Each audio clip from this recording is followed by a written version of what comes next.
wala sikudanganya mtu kuingia kwenye mahusiano. Ukafikiri kwamba mahusiano ni kitu rahisi. Wewe kanyage, mimi nakwambia ukweli kwamba mahusiano sio kitu rahisi, ila mahusiano yanahitaji hoja za msingi, yani kumsikiliza mpenzi wako aliyefeli kwa mpenzi mwingine, alafu yeye mpenzi wako kusikiliza wewe ambaye unahitaji kutengeneza msimamo kwake.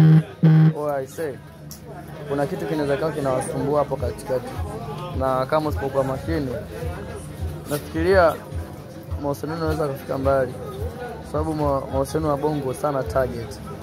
Mimi nitaangalia kipi nakitaka kwako, and you utaangalia kipi nakitaka kwangu. Sasa ile waga inauliza sana bongo zetu na fikra zetu.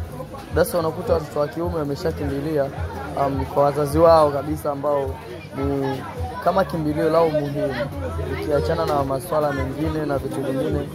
Of course inakuja swala la nasaha, na inapotokea hawezi kulipinga my brother or my lovely sister, ila baki tu kwamba unaweza kumjali mmoja wapo kati ya wewe au yeye.